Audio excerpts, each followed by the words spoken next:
Salut à tous, j'espère que vous allez bien, c'est Romain et on se retrouve aujourd'hui pour faire un point sur l'actu terrain au PSG parce qu'il y en a beaucoup, à commencer par la seconde journée de ces phases de poule de Ligue des Champions en Israël contre le Maccabi Haïfa pour nous, mais à l'échelle du groupe, il y a surtout la possibilité en face de voir le Benfica à 6 points et la Juve à 0, donc déjà de l'enjeu. Bref, installez-vous, on va parler tactique. Avant que la vidéo commence, petit placement de produit, on va mettre en avant la boutique idéale si vous cherchez des maillots pas chers du tout, non authentiques bien sûr, mais d'excellente qualité, que ce soit au niveau des flocages, des écussons, des sigles Nike, des coutures aussi. Vous pouvez assortir votre commande avec shorts, chaussettes ou tous les badges possibles et imaginables. Ça taille petit, donc petit conseil, n'hésitez pas à prendre une bonne taille au-dessus. Il y a aussi des tailles enfants si vous voulez faire plaisir à quelqu'un. La livraison est gratuite à partir de 79 € d'achat.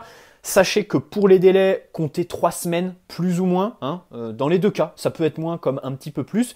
Et le petit code promo qui est dans la description, tout comme le lien vers la boutique. Il y a le PSG, bien sûr, d'autres clubs et des survêtements aussi. Voilà, merci à eux, c'est eux qui régalent. Le mercato est fini depuis un petit bout de temps déjà. Les histoires de char à voile et d'égo entre Neymar et Mbappé aussi placent désormais aux problèmes tactiques et de blessures pour le PSG qui se déplace en Israël sans Presnel Kimpembe. Vous le savez tous, blessé pour un bon mois. Dans le meilleur des cas, il reviendra contre Marseille. Sinon, ce sera pour le match d'après contre Ajaccio, si je dis pas de bêtises.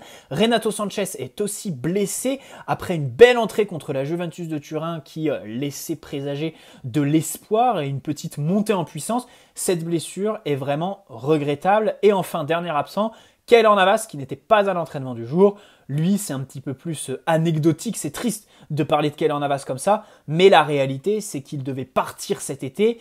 Il est resté au final, et bien évidemment, Gigio Donnarumma est le titulaire, même si il ne fait pas encore l'unanimité. Après le match contre Brest, pas de problème, mais il y a eu l'erreur contre la Juventus semaine dernière. Bref, le PSG qui sort justement d'un match un petit peu laborieux contre les Brestois, très mal classés, qui arrivent au Parc des Princes avec cette espèce de 5-4-1. De toute façon, Der Zakarian a toujours eu l'habitude de mettre un gros bus contre le PSG, qui aligne sa grosse équipe, voilà, parce qu'il n'y a pas le temps de faire tourner en fait. C'est un match d'entre-deux Ligue des Champions, mais là, on est face à un énorme problème. On peut se plaindre de ne pas voir Ekitike, de ne pas voir Mukiele, ou alors de les voir trop tard dans les matchs.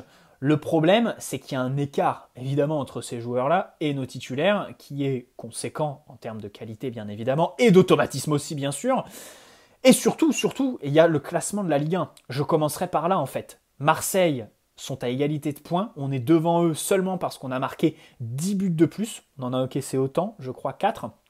Et Lens sont derrière à 2 points. Donc c'est-à-dire que sur chaque journée, tu as deux clubs qui sont capables de te dépasser si tu perds ton match. Donc évidemment, il y a la grosse pression. Ça dure quand même. C'est vrai que les Marseillais, ils lâchent pas. On va entamer la 8e journée, déplacement à Lyon qui, eux, sont 5e et qui restent sur 2 défaites consécutives, mais qui n'en reste pas moins une équipe qu'on n'aime pas affronter, surtout quand c'est en déplacement là-bas. On a quand même perdu beaucoup de matchs. Donc une semaine quand même capitale pour le PSG. La possibilité de faire le plein de différences de buts et tout ça en Israël, même si attention, le Maccabi Haïfa est une équipe qui tourne bien, qui tactiquement sera calquée sur nous parce qu'il devrait jouer en 3-5-2, 5-4-1, qui a perdu le premier match contre le Benfica, mais qui globalement a quand même un certain caractère. Il va falloir se mettre dans le match et courir. Bien sûr, courir parce que contre Brest, t'as pas mis l'intensité espérée. Tu peux te dire que c'est évidemment à cause de l'enchaînement des matchs, mais de l'autre côté, contre la Juventus, sur la première journée, t'es l'équipe qui a le moins couru en Ligue des Champions. Donc à un moment donné, là-dessus, il va falloir faire quelques efforts. Dans tous les cas, Galtier ne fait pas tourner. C'est quelque chose qu'il a suivi sur toute sa carrière. C'est pas un entraîneur qui va... il va faire des changements sur 2-3 postes, mais grand maximum. Là, on a la pression des clubs qui sont derrière nous, et encore une fois, l'écart entre le banc et les titulaires, qui n'a pas été gommé avec le mercato estival, qui, pour aujourd'hui, ne fait ressortir qu'un seul titulaire en puissance, qu'un seul joueur qui fait l'unanimité, c'est Vitinha. Hugo Ekitike, ceux qui disent qu'il fallait le prêter, je les comprends. Mukiele, on ne peut pas dire qu'il fasse la meilleure intégration du monde. Bon, Carlos Soler et Fabian Ruiz, c'est un peu tôt pour juger. Bref, ce match contre Brest, gagné grâce à Neymar sur une passe de Lionel Messi. Il y a quand même 2-3 trucs sur lesquels j'aimerais revenir. D'abord, tu sens qu'il y a la Coupe du Monde dans les têtes et l'exemple parfait, c'est Presnel Kimpembe, qui pète un plomb, qui doit prendre carton rouge et qui surtout se blesse. Et c'est justement pour ça que je pense, voilà, dans ses paroles, il a été un petit peu virulent dans son comportement aussi. C'est parce que tout de suite, quand il fait son tacle, où il sent intérieurement que ça boue, qu'il a mal, tout simplement qu'il est blessé musculairement, là tout de suite, tu te dis, les mecs pensent au mois de novembre. C'est évident, hein, ça, on va rentrer dans cette période-là. En août, on écrasait tout le monde. C'est vrai qu'il y a le PSG d'août et il y a le PSG qu'on voit depuis 3-4 matchs. Depuis globalement le match nul contre Monaco. En août, tu étais sur la dynamique du mercato, du nouveau projet, de la préparation, Christophe Galtier. Là, tu parles, déjà tu as la trêve internationale qui arrive dans une semaine, et tu parles de plus en plus de la Coupe du Monde. Donc c'est normal qu'à un moment donné, on ait des joueurs qui jouent un petit peu plus à reculons, et surtout quand l'équipe ne bouge pas. Ça, c'est évidemment un problème qui est quasi irrésolvable. En fait, la seule solution à ça, c'est le système. On y reviendra plus tard avec l'absence de Kimpembe.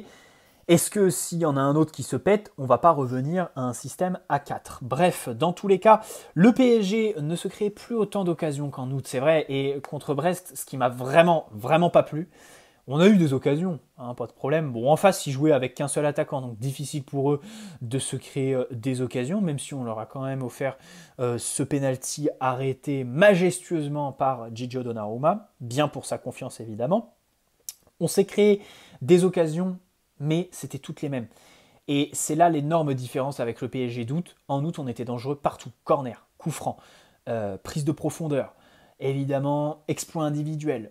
Dans les 18, on était capable de décocher une frappe de n'importe où. Là, globalement, c'était Messi qui fait une passe en profondeur ou un petit peu en cloche pour Neymar ou pour Juan Bernat dans cette zone du terrain. Et sinon, personne d'autre. Mbappé est passé à côté de son match. Achraf Hakimi et plus globalement les latéraux n'ont pas été à leur avantage, pas non plus mis sur orbite complètement. Vitinha a fait une frappe un petit peu dévissée comme il en a l'habitude à chaque match, mais globalement nos deux milieux n'ont pas eu l'apport offensif. Et enfin, en fait, tes circuits offensifs, c'était Messi, les passes somptueuses, et Ramos. En réalité, Ramos qui est vraiment un bon point par contre. Hein, il s'est permis de monter, tu sens qu'il prend en confiance évidemment.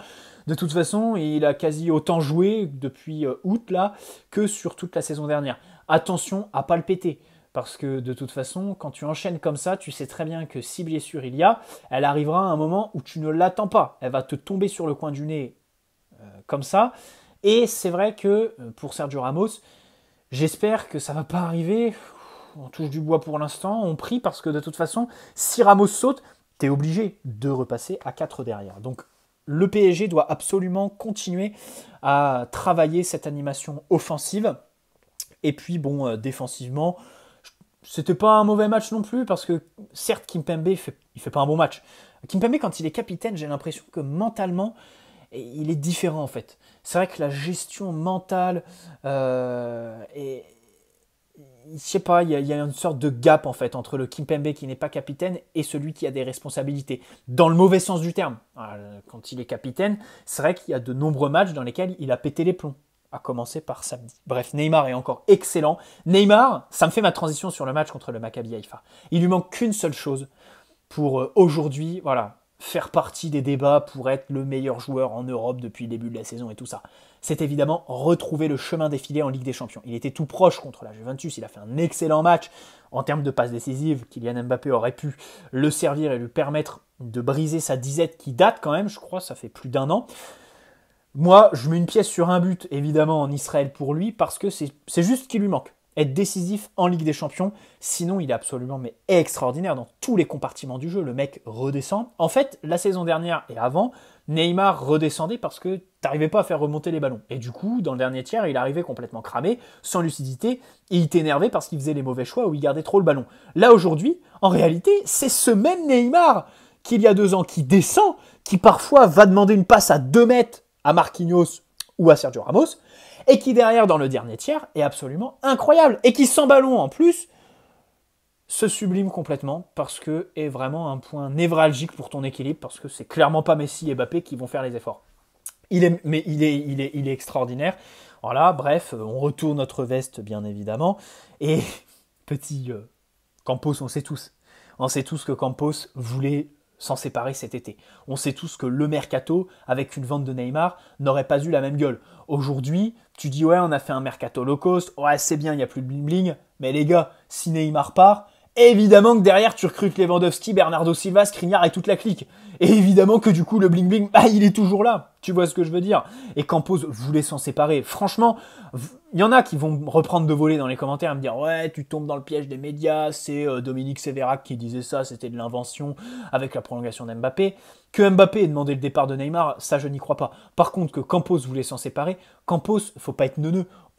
On sait, en plus, il avait donné une interview il y a 2 ou 3 ans dans laquelle il disait des mots forts sur Neymar. Je m'en souviens plus, c'est un truc que je te cite comme ça de tête, mais j'en suis persuadé, retrouver l'interview, et tu comprends à travers les mots qu'il a tenus à ce moment-là que c'est quelqu'un en fait qui n'a pas envie d'avoir des Neymar dans son projet. Très vite, Galtier dans l'été, dès sa première conférence de presse, a calmé le jeu, même si à la fin du mercato, en fait, il avait rétro-pédalé parce qu'il faisait des déclarations pas très rassurantes sur l'avenir de Neymar, et au final, il est resté. Donc là-dessus, Campos a une chance inouïe, c'est-à-dire que tu veux virer Neymar, et au final, le coup de pression, alors peut-être que c'est aussi calculé, lui mettre la pression pour qu'il revienne avec son ego de grand champion, et au final, c'est ton facteur X sur ce début de saison. Neymar, c'est le meilleur joueur du PSG. Enfin, je crois qu'on est tous d'accord là-dessus. Bref, le match à Haïfa, déplacement long, je crois qu'il y a 4 heures d'avion, 1 heure de bus après. Donc, mercredi après le match, on ne repartira pas dans la nuit, mais dans la journée qui suit. Donc jeudi, on va faire une nuit d'hôtel là-bas. Ça, c'est important dans l'enchaînement des matchs, même si tu arrives à une trêve internationale. Et bien évidemment, il y a la question du 11. La question du 11 qui est vite résolu dans la mesure où, selon les médias, et je pense que c'est très clair, on va garder la défense à 3. Voilà, devant les 3, la MNM va rester. Verratti-Vitinha s'est imposé comme le tandem privilégié au milieu de terrain. C'est difficile. Franchement, je pense que ça va être très difficile de les déloger. Renato Sanchez est blessé, donc c'est compliqué. C'était le seul qui aurait pu éventuellement bouger Vitinha s'il y avait baisse de régime. Fabien Ruiz, je suis pas sûr qu'à 2, franchement, tu puisses tirer grand-chose. Dans le système à 3, je le vois plus comme un numéro 10, un remplaçant de Messi, un remplaçant de Neymar par exemple, plutôt qu'un complément à Marco Verratti. Quoique, tu le mets un cran derrière Vitinha, tu peux créer une sorte de complémentarité, idem avec Verratti, mais compliqué. Nuno Mendes, Achraf Hakimi bien évidemment sur les côtés, Donnarumma dans les cages. Et la principale question réside dans ton animation défensive, parce que tu sais très bien que ce sera Danilo, Marquinhos, Sergio Ramos. Et là, j'aimerais quand même prendre la parole et donner mon avis. Parce que Christophe Galtier ne le fera absolument pas. On sait très bien que c'est quelqu'un qui n'aime pas mettre de turnover, qui veut absolument maximiser le temps de jeu, les automatismes et surtout les zones. Il laisse chaque joueur dans sa zone à chaque fois. Marquinhos est resté tout le temps dans l'axe. Au meilleur des cas, il a fait des entrées ou des bouts de match en étant quasi milieu de terrain. Mais dans tous les cas, Sergio Ramos, par exemple, est resté à droite, alors qu'il a fait toute sa carrière à gauche. Et là-dessus, j'aimerais profiter de la blessure de Kimpembe, qui nous prive de gaucher tout simplement à ce poste-là, parce que tu as fait partir Abdou Diallo, ça c'est quelque chose que je ne comprends absolument pas. Le départ d'Abdou Diallo, franchement, hein, s'il y a bien un truc que j'ai pas compris sur ce mercato, c'est le départ de Diallo. Kalimendo, à la limite, il est formé au club, tu le vends 25 millions, je pense que tu n'aurais pas pu mieux le vendre dans le futur. Et voilà, c'est 25 millions qui arrivent tout de suite dans les caisses parce que formé au club, il n'y a pas d'échelonnement, des paiements, d'amortissement et tout ça. Bref, toutes ces conneries. Mais alors, Abdou Diallo en prêt avec option d'achat, surtout que derrière, tu ne recrutes pas. Si derrière, tu fais Skriniar ou un gaucher, pas de problème. Mais sans recruter derrière, c'est une aberration pour moi. C'est une vraie aberration. Donc aujourd'hui, tu te retrouves avec Danilo, Marquinhos et Ramos et derrière, personne. Hein. El Shaddai Bichiabu, mais bon, lui, il est avec les jeunes. Et donc pour moi, il faut rebasculer Sergio Ramos à gauche, poste qu'il a occupé pendant toute sa carrière où il sera un petit peu plus à l'aise, parce que Ramos, il apporte offensivement, il fait ses matchs et c'est déjà un très bon point de le voir enchaîner, mais la réalité, c'est qu'il est quand même souvent mis en difficulté, hein, contre des attaquants qui vont assez vite, tu l'as souvent vu dépasser, ou alors souvent vu tout de suite enrayer l'attaque adverse en faisant une faute intelligente très rapidement, en venant tamponner l'adversaire, parce que s'il attend, de toute façon, il va se faire prendre dans les 1 contre 1. Voilà. Il y a un petit circuit, une petite complémentarité qui s'est créée avec Achraf Hakimi, mais bon, Achraf Hakimi, je préfère qu'il bosse avec Lionel Messi, Marco Verratti et tout ça, plutôt que de bosser avec Sergio Ramos, tu vois ce que je veux dire. Donc je mets Ramos à gauche, Marquinhos à droite. Pourquoi ? Parce que Marquinhos, son début de saison, est un petit peu Bah, là, ça commence à sévir un petit peu médiatiquement. Les médias ne s'en sont pas emparés, mais sur Twitter, même sur YouTube, si tu regardes un petit peu les vidéos, les espaces commentaires, ça tombe un petit peu sur Marquinhos. Et c'est à raison. Parce que là, tu as l'impression qu'il n'a pas bien jaugé le rôle qu'il a dans l'axe, c'est-à-dire faire ce contre-pressing qui fait que parfois il y a une débauche. Oui, il y a une débauche d'énergie qui est très très grande, il court beaucoup, il mouille le maillot, machin chouette, il chante avec les supporters à la fin du match. Mais la réalité, c'est que des fois, c'est à mauvais escient, en fait. Il se retrouve très vite dépassé. L'alignement, il peine à le comprendre. Attends, contre quelle équipe il sort? Putain, ah, c'est contre Monaco. C'est contre Monaco, le but de Folland. Marquinhos est absolument incriminé parce qu'il sort de l'alignement. Mais avant de sortir, surtout, il attend une seconde. Et c'est la seconde de trop, en fait. Il tergiverse un petit peu trop parce qu'il n'a pas pris la mesure du rôle. Donc, je le rebascule à droite. Il y a quelqu'un qui avait très bien compris ça avec Marquinhos. C'est Laurent Blanc. Moi, sur Marquinhos, je fais pas partie de la team Tourelle qui veut le mettre au milieu de terrain. Je fais plutôt partie de la team Laurent Blanc qui le faisait jouer au poste d'arrière droit. Alors dans son 4-3-3, du coup c'était plus prononcé que là, parce que voilà, là c'est quand même défenseur axial droit d'une défense à 3, c'est pas non plus arrière droit d'un 4-3-3 de Laurent Blanc.